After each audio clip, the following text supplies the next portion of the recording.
morning, everybody. This is Michelle with Creative Operation and Country Craft Creations. I'm here today to share with you a walkthrough of a design team project for Country Craft Creations using Attic Antiques paper, and it is absolutely a cute, easy album to make. And I am incorporating a couple things that I got in my shopping haul that I went on when I went into the store in Utah.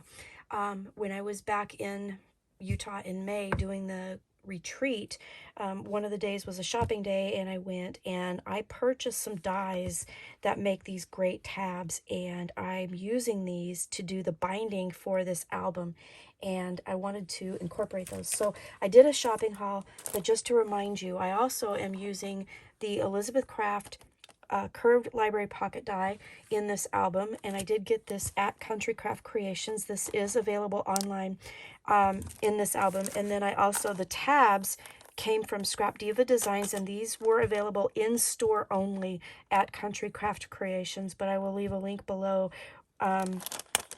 where you can get these at scrapdivadesigns.com if you want to purchase these. These are available in the store, in the brick and mortar, but they're not online. So if you do want them, you can get them there. And if you do have them, then I'm going to show you how to use them. They're really cool. So when you do the binding for this album, each page has this binding incorporated. So you can use rings, you could use ribbon, whatever you wanted to use. But they come out like this, and then you just fold them over, and if I can do it, I can't do it without a table, and then glue them down, and then you use this, and this incorporates into the page. So I'm going to show you in the tutorial how to do that. And then we're going to use the library pocket die, and we're going to create some library pockets. So this is an antique themed paper collection. It's gorgeous. So let me show you what I did. The cover here, I used some flowers. These are by Prima, and these are available at Country Craft Creations. And then the button, the twines, I did get those from a little pack that they had in store at Country Craft Creations to decorate and embellish. So I did use a couple little buttons here, some twine. This is one of the cut aparts of the paper collection, and I bumped it up with some cardstock. And then this is a piece that I fussy cut out and bumped it up with foam tape and backed it on cardstock. So I did use Country Craft Creations Artisan cardstock in black and in, what is it called? Coffee brown. And I want to make sure that I got that right. Let me grab my notes here real quick. Yes, coffee brown felt. So I used that in the project as well. So, and then I also use natural. So I'll have a list of all of the supplies and everything that you'll need. So each page is a pocket page, and in each page you have a tag. So this is a graphic 45 tag. I had originally thought to use this in my Berry Fields album, but I never got, I didn't do it. And so then because I kind of had an aha moment, and I thought, well, I'm going to do it in this book. So what I did was I took them, I folded them up, created a pocket, and then I had these library cards in my collection, in my stash. And so I just used those for journaling, which I thought was really kind of cool. On the back of each, I put a piece of natural cardstock, so you can put a photo back here. And, since this was an antique thing, and, library cards are kind of, the way I think of them, that was when I was a kid. So, yeah, antique. So I use those in the pocket, so we have lots of journaling space. You could put all kinds of things in here. There's quite a bit of room. And then I use some coral and moss seam binding throughout to do those. So each page has one of these, and I'll pull them out as I show them to you. So that's the cover here. The back cover, I used the same paper, and then I fussy cut out one of the pieces and just put antiques back here. And you can see the binding here. This is just a cool binding, and I love it. So if you didn't want, it's quick because you don't have to make covers. And it makes a really pretty binding, I think. I think this is really fun. So I did kind of a configuration page. I'm going to show you how to do that. And then on the configuration pages, I did some things. So this first one here, it flips open. There is a place for a photo here, one of the cut aparts. In the cut aparts were all of these little pennant kind of things, and I made them into banners, and then I just added words throughout too. So it's just really pretty. And this opens up.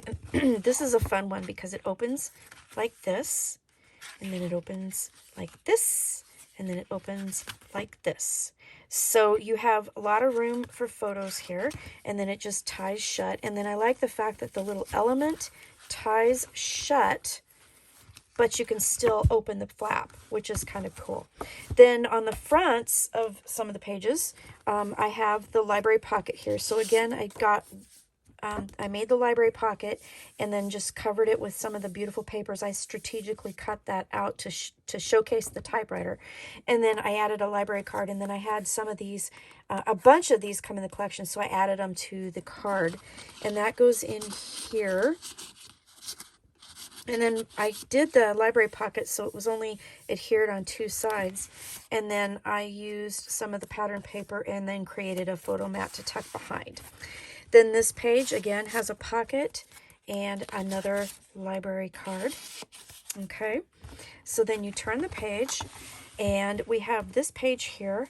And again, I used one of the papers, had some like 4x4 pieces that cut out perfectly for this. So this opens up. You have a photo mat, and then you have a waterfall.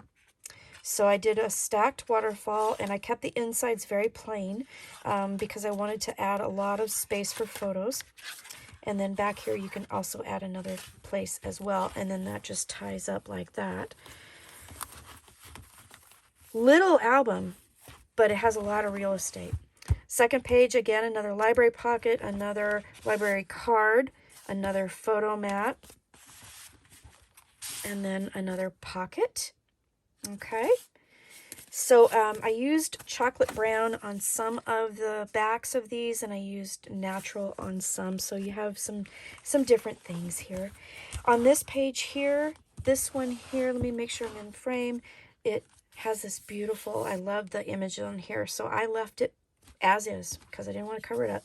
Then you open it up, you have a photo mat here, and then it opens up again. Let's see if I can get that in there. So you have this space I left blank, this space I put the cardstock on. And then I wanted to show you, so this was the same paper. I just put a piece on each side, so when you open it up, you kind of have the continuity of this page. Another piece of matting here, and then here is just a single flip. Okay, and then that just folds up like that. Then on the back of this page, we have another little tie here. So when you open that up, you have this beautiful front of the bicycle, and this one here is a stacked book, and I just went ahead and put pattern paper on one side, left it back blank, and then this ties up, and then again it folds out. So the configuration page, I kept the page design the same. It's just what I added to them, because a lot of times when I do a configuration page, it's like, you know, one page you bend it this way, one page bend it that way. I didn't do that this time. This time I kept the pages exactly the same. I just added on to them. So it was kind of fun. Another library pocket, another photo mat. Okay, the page is gorgeous. And then the back page here. So again, we have the pockets. Sorry if I'm out of frame here. So we have our pockets here, and then our beautiful little book. So that is the walkthrough for this, my Attic Antiques album. And again, we're going to be making some really fun pages, and we're going to be featuring these two dies as well with the construction of it. So I will have a tutorial soon. Thanks for watching, and I will see you soon with how to make it. Have a crafty day. Bye-bye.